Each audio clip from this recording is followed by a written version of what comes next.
자, 이스라엘에는 3대 절기가 있습니다. 여러분들 다 아실 것 같아서 질문하면 자존심 상할까 봐 제가 묻지는 않을 거예요. 자, 이스라엘의 3대 절기는 유월절, 맥추절, 수장절입니다. 다 아셨다는 듯한 눈빛이네요. 예, 감사합니다. 자, 이 3대 절기는 이스라엘의 모든 남자, 성인 남자들이 꼭 중앙 성소에 와서 반드시 하나님 앞에서 지켜야 하는 절기입니다. 유월절, 맥추절, 수장절은 이스라엘의 성인 남자들이라면 무슨 일이 있어도 중앙 성소에 나와서, 즉 예루살렘 성전에 나와서 반드시 하나님 앞에 그 얼굴을 보이고 그 절기를 지켜야 하는 그런 절기들입니다. 그런데 이 절기들 중에서 가장 바탕이 되는 절기, 전에 한번 말씀을 드렸어요. 가장 바탕이 되는 절기는 유월절입니다. 이 유월절은 이스라엘 백성들이 애굽에서 400년 동안 종살이하다 하나님의 크신 은혜와 능력과 권능으로 바로의 압제에서 풀려나와서 하나님의 크신 구원의 은혜를 누린 그날을 기념하는 절기. 하나님께서 10가지 재앙으로 이스라엘을 애굽을 초토화시키고 마지막 10번째 저항, 모든 처음 난 것들의 생명을 거두시는 그 재앙 가운데서 어린 양의 피를 문설주와 임방에 바른 집은 그냥 지나가셨다 넘어가셨다는 뜻이 유월일. 그래서 넘어가시다 지나가시다는 뜻이 유월절입니다. 하나님의 죽음의 사자가 그냥 넘어감. 그래서 그 바로가 깜짝 놀라서 어쩔 수 없이 이스라엘 백성들을 풀어줘야 하고 해방시켜줘야 했던 그것을 기념하는 절기가 바로 유월절입니다. 이 하나님의 구원의 은혜를 기념하는 절기. 그래서 모든 절기들은 바로 이 유월절을 중심으로 해서 지키게 되어 있어요. 다시 말하면은 모든 절기들의 기반은 무엇이냐면 하나님의 구원의 은혜를 기반으로 해서 지키는 절기들이다. 유월절도 그렇고 맥추절도 그렇고 수장절도 그렇고 이것들이 사실은 원래 농사 짓는 것과 관련해서 있는 절기들임에도 불구하고 사실은 하나님의 구원의 은혜를 그 기반으로 두고 있는 절기들입니다. 맥추절은 첫 번째 곡식, 그러니까 첫 보리를 수확을 해서 그것을 하나님 앞에 드리는, 그래서 감사하는 절기로 맥주절에 다른 명칭들이 있는데 칠칠절 혹은 오순절이라고 부릅니다. 칠칠절 혹은 오순절이라고 맥주절을 부르는 이유도 유월절에 그 기반을 두고 있기 때문에 그래요.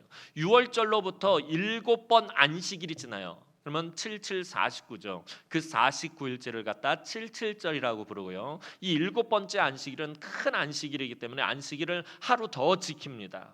그래서 50일째도 그 안식일로 절기로 지키는데 이 50일째는 열, 오순이라는 말이 50이라는 말이잖아요. 순이 열을 나타내고요. 열이 5번 있다 해서 오순절입니다. 그러니까 이 50일이라는 건 유월절을 기준으로 해서 잡기 때문에 오순절이라고 부르는 거예요. 그러니까 맥추절을 갖다 칠칠절 혹은 오순절이라고 부르는 이유는 유월절을 기준으로 잡기 때문입니다. 그러니까 다시 말해서 이 맥추절도 유월절을 그 기반으로 하고 있다라는 것이 됩니다.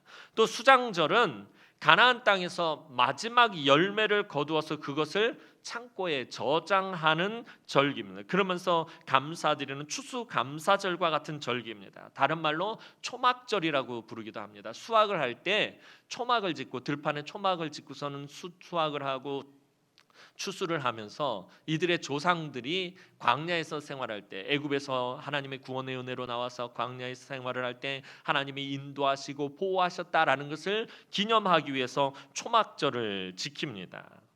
따라서 수장절도 유월절에 그 기반을 두고 있는 절기입니다. 다시 말해서 이 절기들은 모두가 하나님의 구원의 은혜의 그 기반을 두고 있는 절기들입니다. 유월절 어린 양으로 유월절 다음에 주님께서 부활하셨기 때문에 유월절은 신약의 개념으로 치자면 부활절로 지키는 것이고요. 맥추절은 오순절로 지키는 것이고요. 또 수장절은 추수감사절로 그렇게 해서 지키는 것입니다. 그러니까 그 의미는 아직도 지금 이 신약 시대에도 이 3대 절기들은 지키고 있다라는 것입니다. 모두가 하나님의 구원의 은혜의 그 기반을 두고 있기 때문입니다. 자, 이제 하나님은 오늘 본문 16절에서 맥추절을 지키라라고 하나님 명령형으로 아주 단호하게 말씀하십니다. 자, 그럼 하나님께서 지금 이스라엘 백성들에게 맥추절을 지키라라고 명령을 하셨어요. 자, 그러면은 하나님이 명령하셨는데 이 맥추절은 어디서 지켜야 되는 거죠? 어디에서 지키라고 하나님께서 지금 명령하시는 거예요? 죄송합니다. 질문을 괜히 했나요? 다들 시험에 들기 일보 직전이네요. 자, 이스라엘 백성들이 하나님께서 약속하신 땅 가나안에서 지켜야 할 절기죠.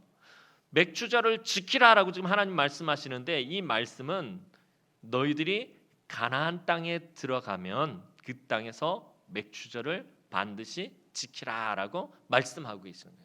자, 그럼 다시 하나님께서 지금 맥추절을 지키라라고 말씀하고 계시는 장소는 어디예요?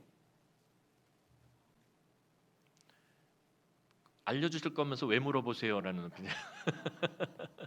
자, 이스라엘 백성들이 애굽에서 나와서 약 한 3개월 정도 지나서 시내산에 도착하고 시내산에서 1년 가까이 율법 교육을 받으면서 하나님의 백성으로 그들이 교육을 받게 됩니다. 이때 하나님께서 주신 말씀이 오늘 본문 말씀이에요. 그러니까 광야 한복판 시내산에서 하나님께서 주신 말씀이 맥추절을 지키라라는 말씀입니다. 맥추절을 지켜야 할 장소는 가나안 땅인데 그 명령을 주신 곳은 광야예요. 광야에서 이 말씀을 주셨고 맥추절은 가나안 땅에서 지켜야 한다라는 것. 이거 무엇을 의미하는 것입니까? 하나님께서 이 명령을 광야 생활을 40년을 하는데 앞에 초반부에서 한 1년 정도 됐을 때 하나님께서 하신 것은 아주 중요한 의도가 이 명령에 숨겨져 있다라는 것입니다. 그것은 이 명령에 이스라엘 백성들을 약속의 땅 가나안에 반드시 들어가게 하시겠다라는 하나님의 약속과 보증이 담겨 있다라는 것입니다. 하나님께서 맥추절을 지키라 이 말씀은 반드시 내가 가나안 땅에 너희를 들어가게 하시겠다라는 약속이 담겨 있는 명령이다. 단순히 명령, 지키라는 명령만 있는 것이 아니라 하나님의 약속이 포함된 명령이다라는 겁니다.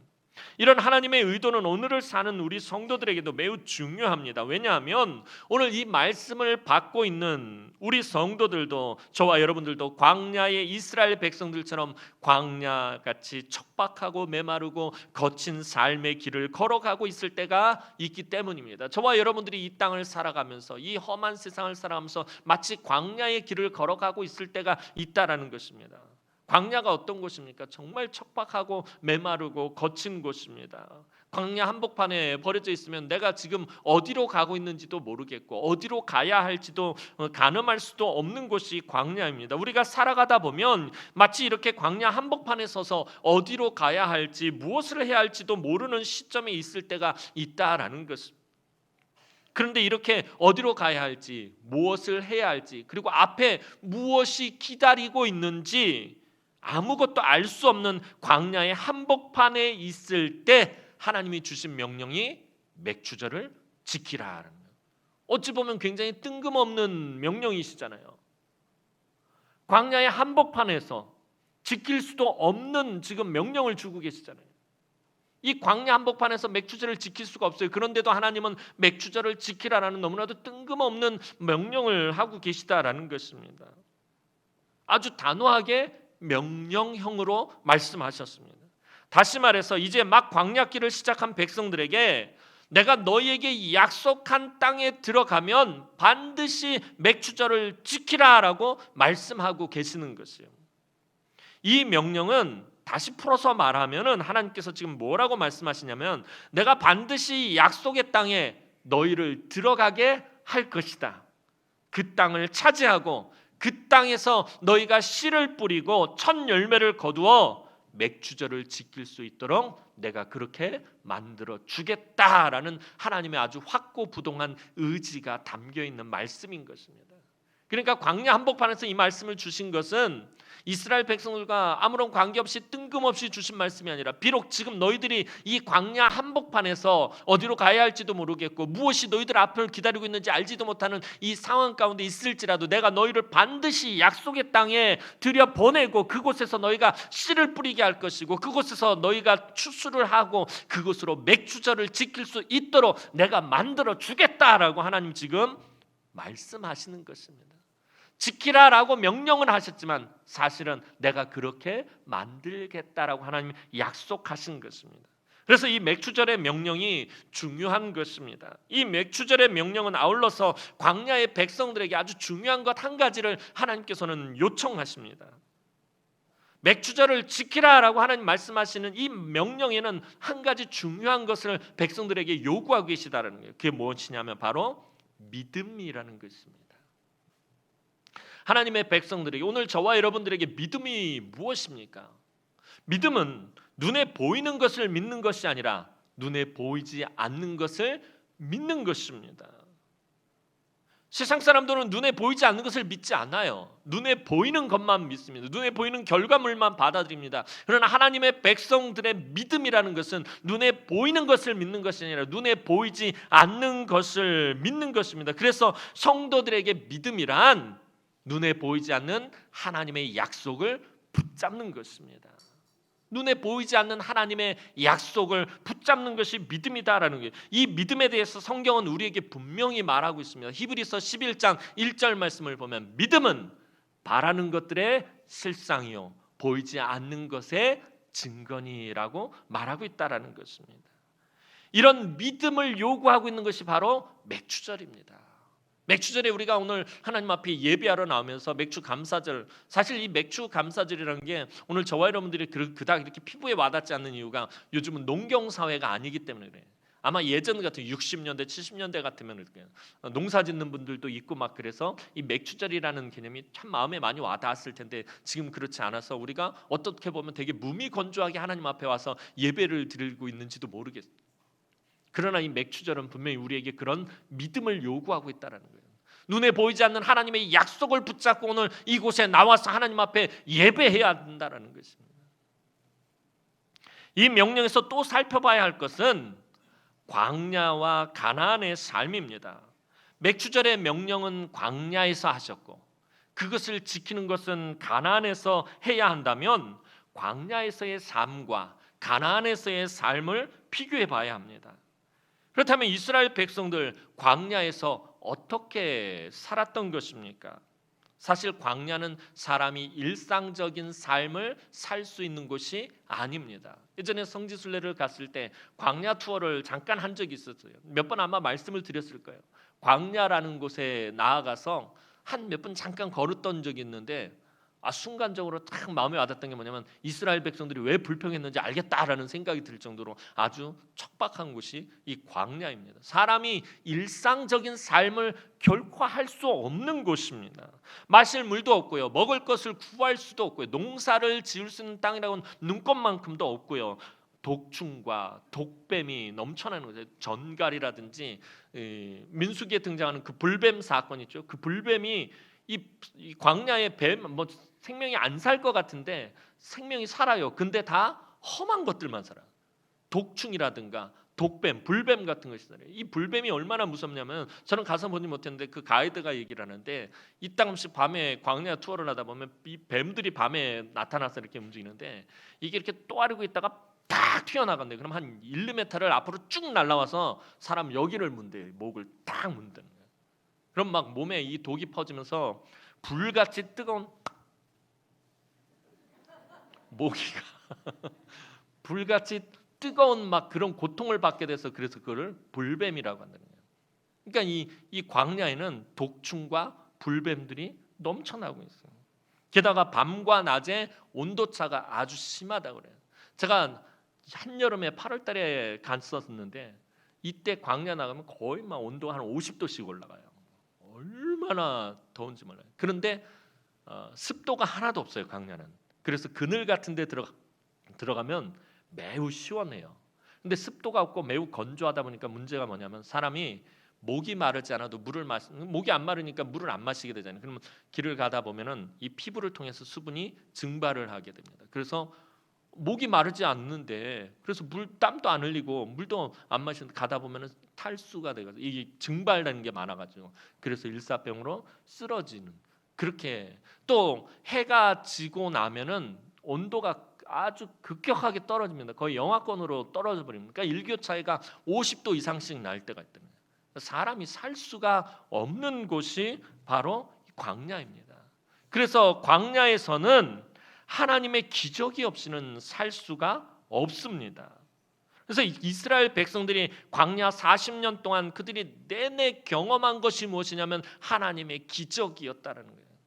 하나님의 기적 없이는 살 수 없는 곳이 광야이기 때문에 광야에서 40년을 사는 동안 그들이 40년 내내 몸으로 경험한 것, 눈으로 보면서 경험한 것이 하나님의 기적이었는데 그 대표적인 것이 무엇이냐면 불과 구름 기둥이었습니다.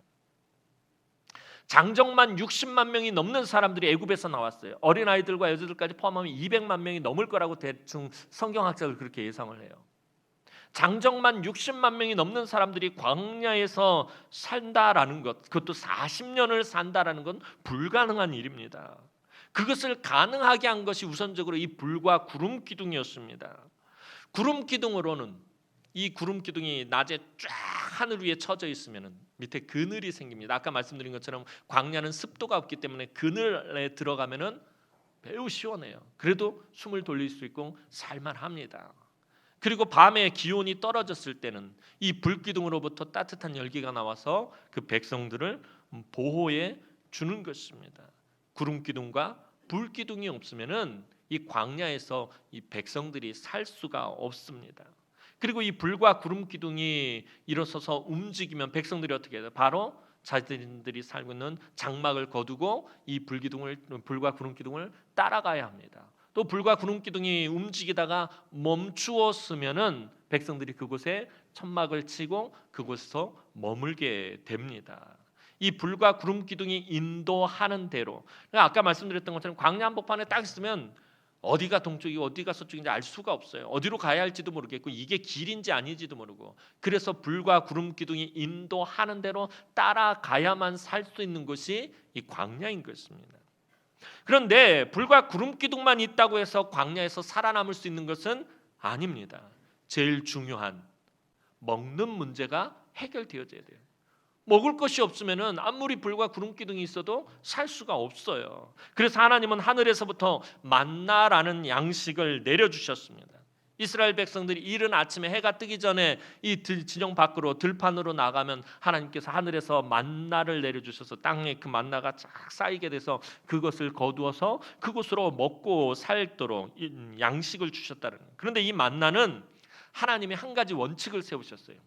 늘 얼마만큼만 거두게 하셨어요? 일용할 양식만큼만 거뒀다는 거예요. 딱 하루 먹을 것만 거두게 하셨다는 거예요.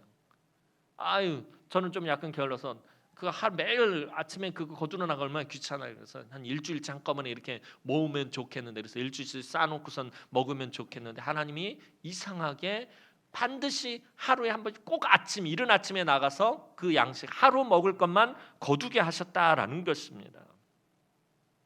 안식일 전날만, 안식일에는 일하면 안 되니까 안식일에는 하나님께서 만나를 주시지 않으셨어요. 그래서 안식일 전날만 이틀치를 거둘 수 있었고 평일에는 무조건 하루분의 양식만 거두게 하셨습니다. 이것을 몇 년 동안 하게 하셨죠? 40년 동안 하게 하셨다는 거예요. 40년 동안 안식일을 제외하고 매일 아침같이 해가 뜨기 전에 일찍 일어나서 들판에 나가서 이 만나를 일용할 양식만큼 거두게 하셨습니다.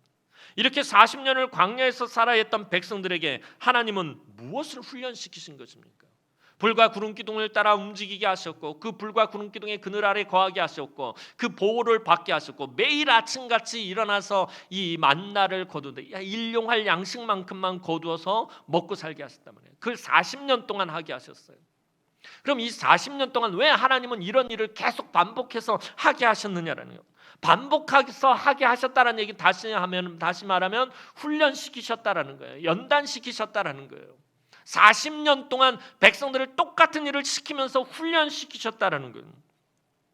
무엇을 훈련시키신 것입니까? 그것은 이스라엘 백성들이 이 광야에서 하나님만 바라고 하나님만 의지하도록 그렇게 연단시킨 것입니다. 광야에서는 하나님의 기적 없이는 살 수 없다라고 아까 말씀드렸어요. 사람이 일상적인 삶을 살 수 없는 곳이 광야입니다. 하나님의 특별한 기적과 은혜가 있어야만 살 수 있는 곳이에요. 그래서 하나님만 바라봐야 하고 하나님만 신뢰해야 되고 하나님만 의지해야 살 수 있는 곳이 광야입니다. 그곳에서 40년 동안 하나님은 백성들이 하나님만 바라고 하나님만 의지하도록 연단하신 것입니다. 아침에 눈을 뜨고 장막을 이렇게 딱 치면 제일 먼저 눈에 보이는 게 뭐예요? 하늘 높이 솟아있는 하나님의 구름기둥, 불기둥이었다는 거예요. 이른 아침마다 나가면 그들에게 먹을 양식이 들판에, 먹을 것을 구할 수 없는 곳, 농사를 지을 수 없는 그곳에 매일 아침 나가면은 하나님이 먹을 양식을 어김없이 주셨다라는 것입니다. 이것을 통해서 그들이 하나님만 바라봐야 했다라는 것입니다. 그리고 이제 40년의 시간이 흘러서 이스라엘 백성들은 드디어 가나안 땅에 들어가게 되었습니다. 자, 그런데 하나님은 이스라엘 백성들이 가나안 땅에 들어가자마자 하신 일이 무엇이냐면 만나를 그치셨다는 거예요. 이스라엘 백성들이 가나안 땅에 들어가자마자 불과 기둥이 없어지고 만나를 그치게 하셨다라는 것입니다. 여호수아서 5장 10절에서 12절 말씀 보도록 하겠습니다. 자막 한번 띄워주시기 바랍니다. 여호수아서 5장 10절에서 12절 말씀 우리 다 함께 한번 읽도록 하겠습니다. 시작.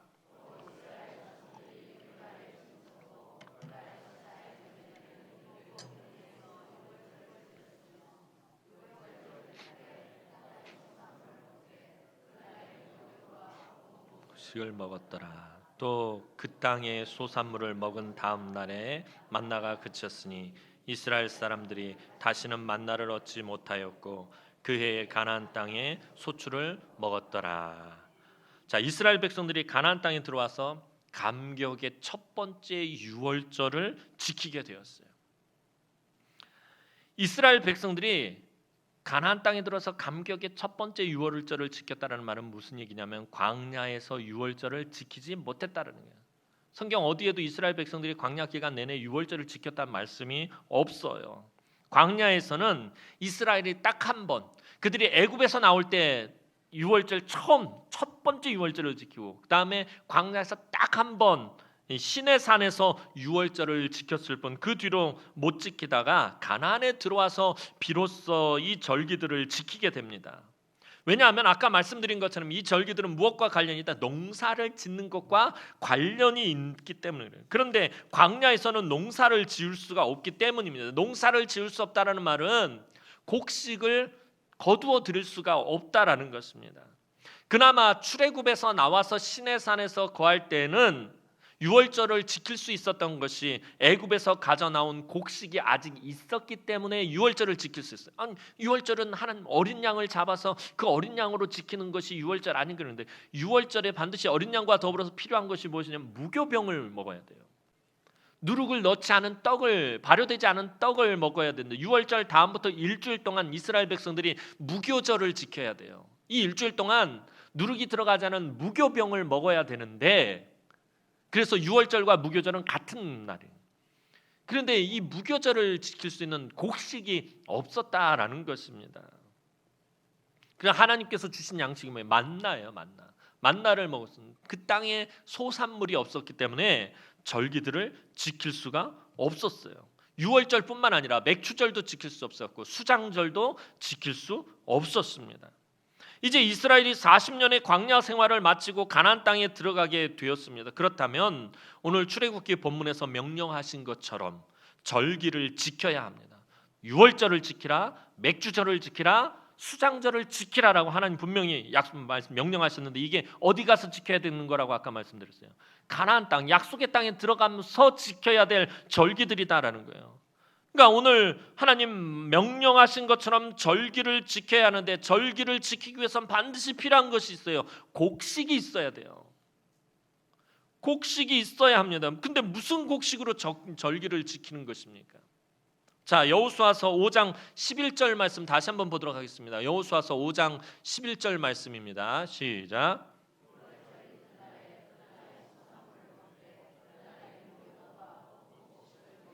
자, 무엇을 먹었다고요? 그 땅의 소산물을 먹었다라고 성경은 말하고 있어요. 그 땅의 소산물을 먹으며 절기를 지키게 되었다라고 오늘 성경 여호수아서 5장은 기록하고 있습니다. 자, 그렇다면 유월절을 지킬 수 있었던 그 땅의 소산물은 이스라엘이 지금 농사를 지어서 거둔 것입니까? 어떤 것입니까? 이스라엘이 열심히 농사를 지어서 지금 거두어서 지금 유월절을 지키고 있나요? 아니죠. 지금 가나안 땅에 막 들어가자마자 첫 번째 유월절을 지키고 있단 말이에요. 농사를 지어서 추수할 시간이 없었어요. 자, 그렇다면 그 땅의 소산물이라는 것은 어떤 것이에요? 이 곡식은 이스라엘이 심은 것도 아니고 키운 것도 아니고 거둔 것도 아니다라는 것입니다. 그 땅의 소산물을 먹으면서 유월절을 지켰는데 이 그 땅의 소산물은 이스라엘 백성들이 그 땅에서 씨를 뿌리고 농사를 짓고 그래서 이것이 키우고 추수해서 거둔 것이 아니에요. 이스라엘 백성들 자신들이 심지도 수고하지도 거두지도 않은 곡식을 가지고 지금 유월절을 지켰다는 첫 번째 유월절을 그렇게 지켰다라고 여호수아에서 기록하고 있어요.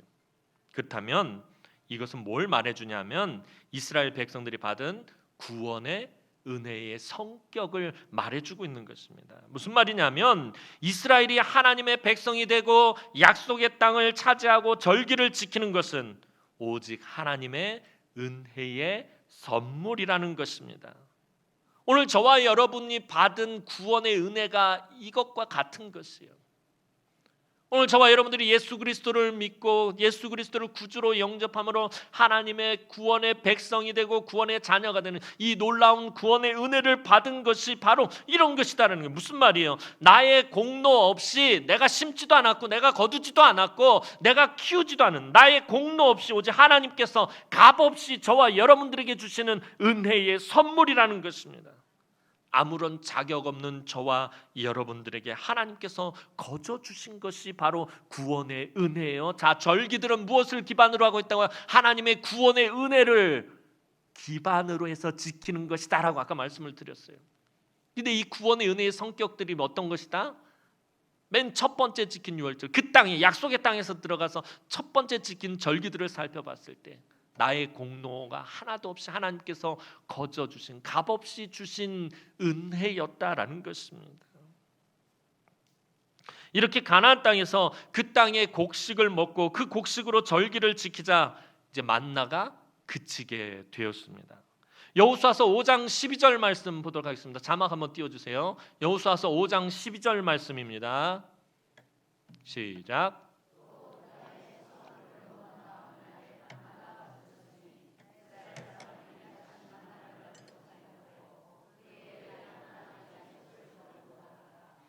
자, 그 땅의 소산물을 먹은 다음 날 만나가 딱 끊쳤어요. 아이, 하나님 짤없네, 그냥 짤없이 그냥 조금만 더 주시지. 전에 말씀드린 것처럼 이제 농사를 짓고 다음 수확을 거둘 기간이 있잖아요. 또 전쟁도 해야 되고 그럼 좀 유예 기간을 주시지. 딱 그 땅의 소산물을 먹자마자 하나님께서 만나를 확 그쳐버렸어요. 더 이상 주시지 않았어요. 칼같이 딱 끊어버리셨어요. 왜 만나는 그치게 된 거죠? 만나는 가나안 땅에서의 양식이 아니기 때문이에요. 만나는 어디에서 살 때 먹었던 양식이에요?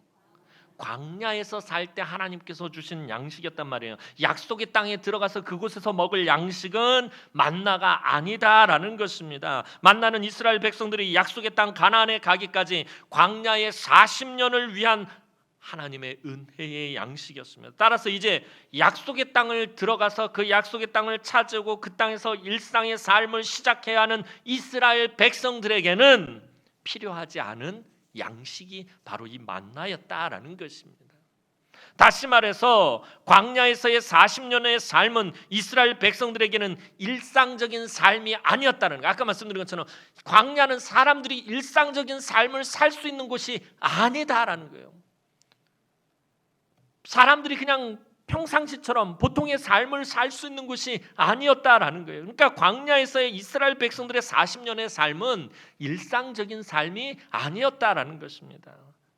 특별한 삶이었다는 거예요. 특별한 상황 가운데서 살고 있었다라는 것입니다. 앞서서 광야에 대해 말씀드렸던 것처럼 광야라는 특별한 곳에서 지냈기 때문에 하나님의 특별한 기적이 날마다 필요했고 특별한 역사가 늘 있었던 것입니다. 이 하나님의 특별한 기적이 없으면 살 수 없는 곳이기 때문에. 자, 그렇다면 여기서 한 가지 질문을 드리면, 우리가 이 땅을 살아가면서 일상적인 삶을 누리는 것이 은혜입니까? 특별한 삶을, 특별한 은혜를 누리는 것이 진짜 은혜입니까? 어느 것이 더 큰 은혜죠?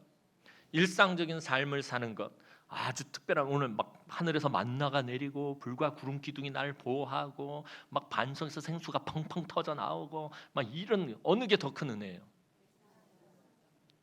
이상하다. 딴 때는 항상 우리 성도들은 예상한 답을 안 해. 지난번에 물어봤을 때는 예상한 답을 했는데 이번엔 또 그러네. 맞아요. 일상적인 그 삶이 은혜인 것이에요. 근데 우리는 이상하게 특별한 은혜를 바라고 살 때가 많다라는 거예요. 일상적인 삶이 사실은 은혜예요. 그토록 특별한 은혜와 복을 바라는 우리들에게 사실은 일상적인 것이 은혜다라는 것입니다. 일상적인 것이 이상하잖아요. 특별한 게 은혜 같은데.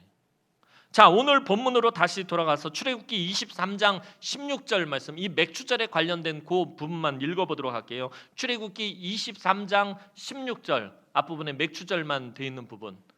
자, 한번 읽어보도록 하겠습니다. 시작. 맥추절을 지키라. 이는 내가 수고하여 밭에 뿌린 것의 첫 열매를 거둠이니라. 자, 맥추절을 지키라라는 명령 다음에 무슨 말씀이 있냐면, 이는 내가 수고하여 밭에 뿌린 것의 첫 열매를 거둠이니라라고 해서, 수고하여 밭에 뿌린 첫 열매를 거두는 것. 자, 이것은 고된 노동, 농사는 농부에 참 손이 많이 가는, 침이 많이 드는 참 어려운 일들 중에 하나예요. 그렇다면 지금 여기서 이 수고하여 밭에 뿌리고 첫 열매를 거두는 건 고된 노동을 말하는 것이냐, 그런 것이 아니다라는 거예요. 지금 이것은 고된 노동을 말하는 것이 아니라 약속의 땅에서의 일상적인 삶을 말하는 것이에요. 그러니까 이 맥추절의 명령은 너희가 약속의 땅에 들어가서 일상적인 삶을 살면서 하나님 앞에 맥추절을 지키라라는 말입니다. 가나안에 들어가서 그곳에 정착해야 한다면 당연히 씨를 뿌리고 농사를 짓는 것이 일상적인 삶이다라는 것입니다. 그 당시에 사람들이 한 곳에 정착해서 사는 삶의 가장 일상적인 패턴은 그곳에 씨를 뿌리고 그것을 거두고 그것을 가지고 살아가는 것이 일상적인 삶이다라는 거예요. 지금으로 치면 학생이 학교에서 학교 생활을 하는 것이 일상적인 삶이에요. 그죠? 아침에 여러분들의 자녀가 엄마 학교 다녀오겠습니다 하고서 학교 안 가고 딴 데로 갔어요. 그게 일상적인 삶인가요? 아니에요. 그건 일상적인 삶이 아니에요. 직장인들이 직장에서 열심히 일하는 것, 이게 일상적인 삶이에요. 주부가 가정을 돌보는 것, 일상적인 삶입니다. 다시 말해서 그 일상적인 삶이 사실은 가장 복된 은혜의 삶이라는 것입니다. 목사님, 암만 생겨도 아닌 것 같은데, 뭔가 삶에 좀 스펙타클하고 샤킹한 그런 하나님의 뭔가 능력이 막 팍팍 나야지 이게 은혜가 아닌가라고 생각할 때가 많다는 거예요. 학생들 학교 생활하는 거 매우 지겨워합니다. 저희 집에도 둘째하고 셋째 지금 학교 다니는데 아침마다 제일 입에서 나오는 가장 많이 하는 말들 중에 하나가 학교 가기 싫어. 특히 월요일은 아주 심해요. 그래서 여러분들이 자녀들도 월요일 아침이면 거의 전쟁이에요. 월요일 날 아침에는 앞으로 5일을 더 학교를 가야 한다니 애들이 절망의 눈빛으로 저를 쳐다봐요. 아침에 애들 깨우는 게 제 담당인데 정말 제가 애들 매일 놀릴 때마다 금요일 날 아침에 예슬아 오늘 월요일이야 그러면 애가 막 그래요. 학교 가는 거 정말 싫어합니다. 정말 아침에 기쁨과 감사함과 즐거움으로 콧노래를 부르면서 학교 가는 아이들 거의 없어요. 생각해보니 제가 학교 다닐 때 그랬고 여러분들도 학교 다닐 때 그랬습니다. 그런데 제가 대학에 다니다가 1학년 마치고 군대에 가게 되었어요. 학생이 학교 생활하는 것이 일상입니까? 군대 가는 것이 일상입니까? 학교 생활하는 것이 일상이에요. 군대 가는 것은 사실 일상적인 삶이 아니에요.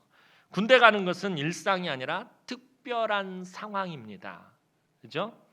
어찌 보면 비상 상황입니다. 군대 가가지고 제일 많이 들었던 말 중에 하나가 뭐냐면 비상이란 말이에요. 시도 때도 없이 듣는 말이에요. 잠자고 있으면, 훈련 받을 때 잠자고 있으면 새벽 한 2시쯤 3시쯤 되면 내무반으로 발로 뻥 차고 부대장이 들어와가지고서는 비상! 그러면 막 정신없이 일어나서 막 군장 챙기고 막 그러고 뛰어나가야 돼요. 비상이란 말이 제일 싫어요, 사실 군대에 있을 때. 그리고 비상 한번 걸리면 정신이 하나도 없어요. 그냥 부대가 난리가 납니다. 왜 그런 것입니까? 군대는 비상 상황이에요.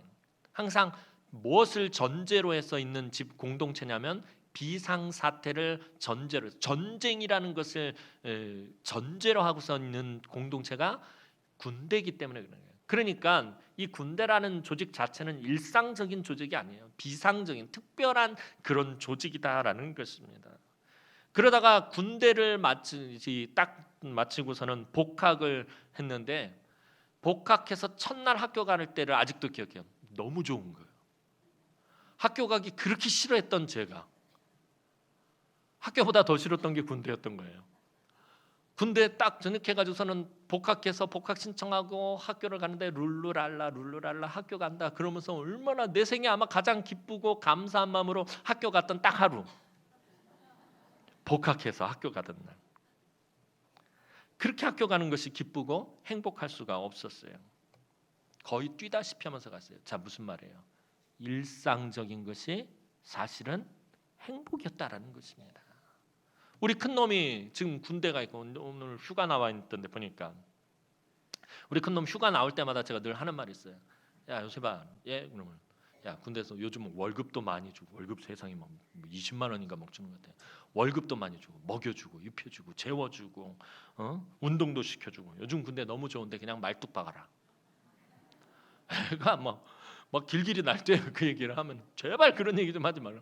아빠 좀 제발 그런 얘기 좀 하지 마세요. 왜 그런 거죠?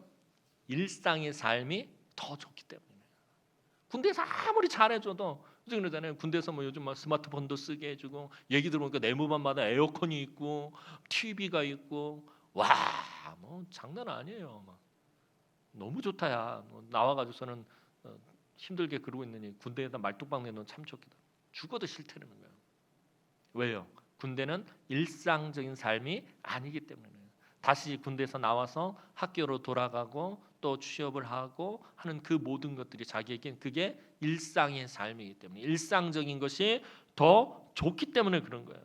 직장인이 직장에 있지 않고 228 기념공원에 있으면 그거 일상적인 것 아니에요. 아침에 나가면서 여보 나 회사 갔다 올게 그러고서는 회사로 안 가고 228 공원에 가가지고서는 도시락 까먹고 있어요. 일상적인 거예요? 일상적인 게 아니에요. 직장에서 열심히 일하는 것이 은혜이다라는 거예요. 이스라엘 백성들이 광야에서의 40년은 일상적인 삶이 아니었습니다. 일상적인 삶을 살 수 있는 곳이 아니었어요, 아예. 그래서 불과 구름 기둥이 필요했고 만나가 필요했어요. 물론 하나님께서 지금도 그와 같은 은혜로 저와 여러분들을 인도하시고 보호하십니다. 그런데 우리는 자꾸 광야 시대의 특별한 은혜를 고집스럽게 요구할 때가 있다는 것입니다. 일상의 삶을 살면서 하나님 앞에 광야 시대의 그 은혜를 요구할 때가 있다는 것입니다.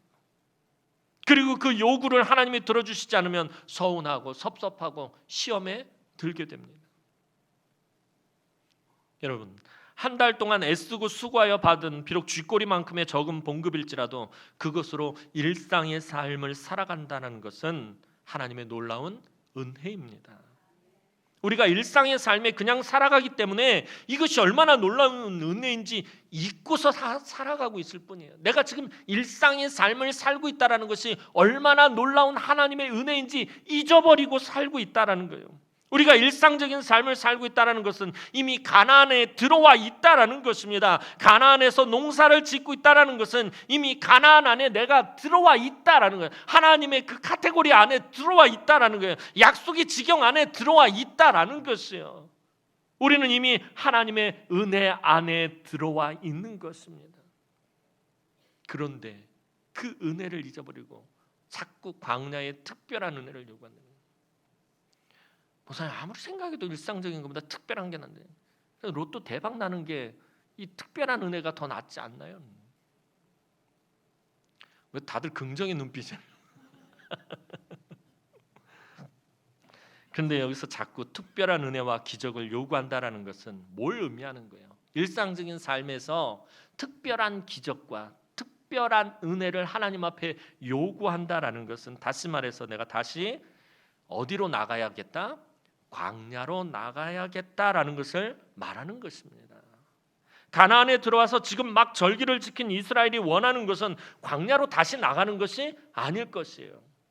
요단강을 건너서 지금 여리고 평지에서 첫 번째 감격의 유월절을 지키면서 이스라엘 백성들이 아무리 생각해도 특별한 은혜가 낫다. 우리 이 가나안 땅 들어가지 말고 광야로 다시 돌아가자라고 지금 그렇게 말할 리가 없다라는 것입니다.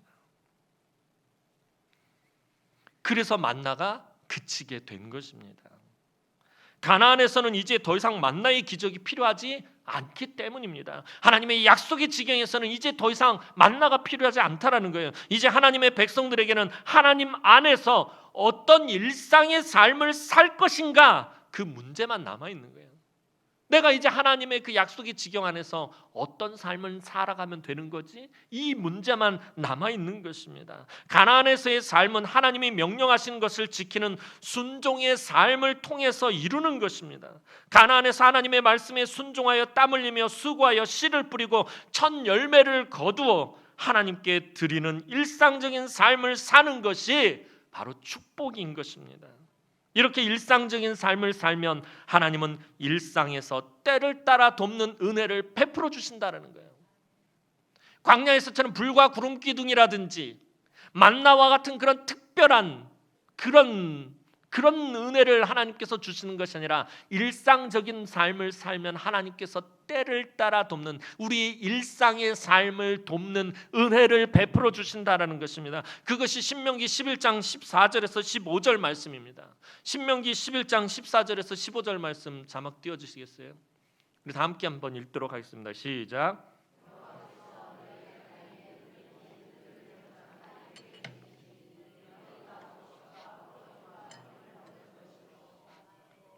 또 가축을 위하여 들에 풀이 나게 하시리니 내가 먹고 배부를 것이라.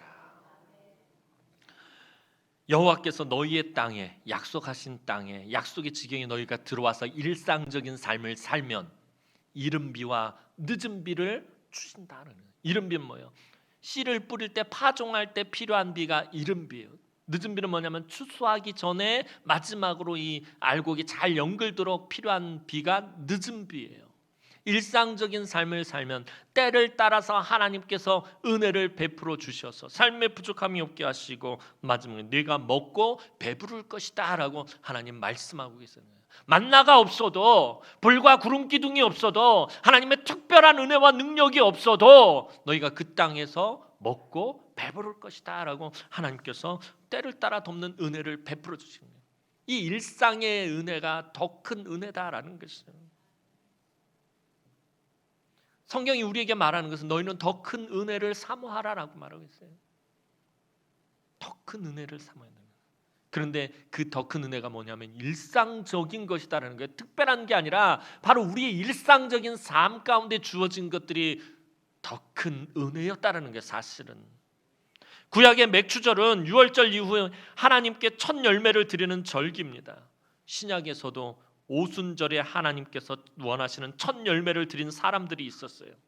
예수님께서 부활하신 날은 유월절 다음 날이었습니다. 그로부터 7주간이 지난 날이 오순절입니다. 승천하시며 예루살렘을 떠나지 말고 아버지께서 보내시는 것을 기다리라고 하신 예수님의 명령에 순종하여 제자들과 성도들 120명 정도가 마가의 다락방에 모여서 마음을 같이하여 기도에 힘쓰자 오순절에 이들에게 어떤 역사가 나타나죠? 성령 강림의 놀라운 역사가 나타나고 초대교회가 비로소 태동하게 되었다는 거예요. 즉 교회가 시작한 날이 바로 언제라는 거예요? 초대교회가 시작한 날이 오순절이에요. 자, 오순절은 다른 말로 뭐라 그랬죠? 7.7절. 그리고 또 뭐죠? 또 물어보지도 않아요. 그리고 오순절, 7.7절 이게 뭐예요? 뭐라고 그랬어요? 아니요. 또박또박 얘기해봐요. 맥추절이라는 거예요. 교회가 시작한 날이 언제예요?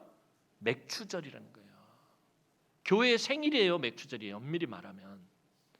맥추절에 성령 강림의 역사가 이루어지면서 초대교회가 시작되는, 부활의 첫 열매로 주어진 것이 교회인데 그 교회가 시작된 것이 바로 맥추절이다라는 것입니다. 신약의 초대교회는 예수 그리스도 부활의 첫 열매입니다. 초대교회 성도들은 예수 그리스도의 부활을 믿었고 성령을 선물로 받았어요. 사실 이 모든 것은 절기를 바탕으로 이루어진 일들이에요. 그냥 이루어진 것이 아니라 신약의 일들도 이 구약의 절기들을 바탕으로 해서, 구약의 절기들은 하나님의 구원의 은혜를 기반으로 해서 이루어지고 있다는 거예요. 그래서 절기가 중요한 거예요. 오래된 캐캐 묵은 그런 절기를 왜 지키냐고, 맥추절 우리하고 오늘 무슨 상관이 있냐고 그렇게 말할 수 없다라는 것입니다. 그래서 우리는 절기를 지키며 우리 스스로에게 정직하게 물어봐야 할 것이 있습니다. 그것은 오늘 내가 얼마나 부자가 되었고 얼마나 풍요롭고 얼마나 잘 먹고 잘 살며 형통했느냐가 아니라 지금 내가 부활의 첫 열매에 그 믿음이 있는지, 내 자녀들이 예수 그리스도의 부활을 믿고 있는지, 구원의 확신이 있는지, 성령의 열매를 맺고 있는지 반드시 물어봐야 한다는 게, 이 절기를 지나면서, 이 맥주절을 지나면서 우리가 우리 자신에게 스스로 물어봐야 할 것이 바로 이것이다라는 것입니다. 하나님께서도 오늘 우리에게 묻고 계십니다. 작년 맥추절과 비교해서 너희의 믿음이 얼마나 성장했는지 지금 묻고 계십니다.